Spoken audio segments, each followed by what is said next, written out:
अमरावती शहरातील नवाते प्लॉट येथील मल्टीप्लेक्स प्रकरण पुन्हा एकदा चर्चेत आलं असून या प्रकरणात गंभीर अनियमितता व न्यायालयीन आदेशांचं उल्लंघन झाल्याचा आरोप करण्यात आलाय।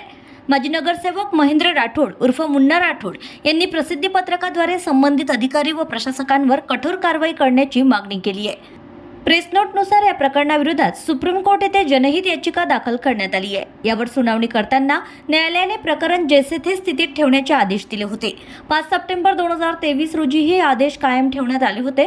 मात्र या आदेशांचे उल्लंघन करत अमरावती महानगरपालिकेच्या काही अधिकाऱ्यांनी व विकासकांनी नियमबाह्य बदल केल्याचा आरोप आहे।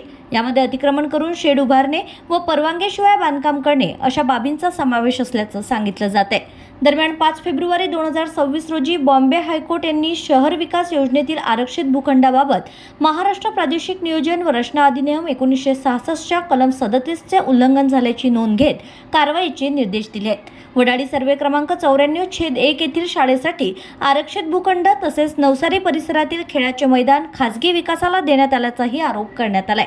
या पार्श्वभूमीवर संबंधितांवर कंप्लेंट ऑफ कोर्ट या अंतर्गत कारवाई करून सर्व बांधकाम परवानग्या रद्द कराव्यात अशी मागणी राठोड यांनी केली आहे। या प्रकरणामुळे शहरात खळबळ उडाली असून प्रशासनाच्या पुढील भूमिकेकडे सर्वांचं लक्ष लागलंय।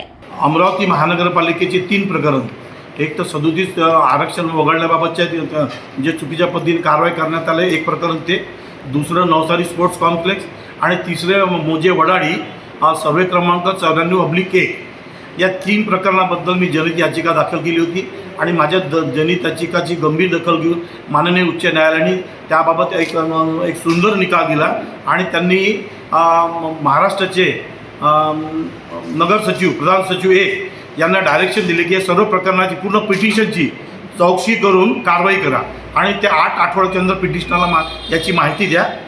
असं प्रकरण सुरू असताना आणि त्याचप्रमाणे नवाते मल्टीप्लेक्सचं सुप्रीम कोर्टामध्ये प्रकरण सुरू असताना अमरावती महानगरपालिकेने या दोन्ही प्रकरणामध्ये न्यायालयाच्या आदेशाचे उल्लंघन केलेले आहे। त्याचप्रमाणे त्या जागेवर येत्या 2 दिवसात मोजे वडाळीमध्ये एक मोठी इमारत मोठा मॉल तयार होणार आहे। त्यांना परवानगी देता येते, तिथे शाळेचं रिझर्वेशन आहे, त्याबाबतचे सर्व दस्तावेज मी सादर केलेले आहे आणि आज पण पत्रकार परिषद करणार आहे।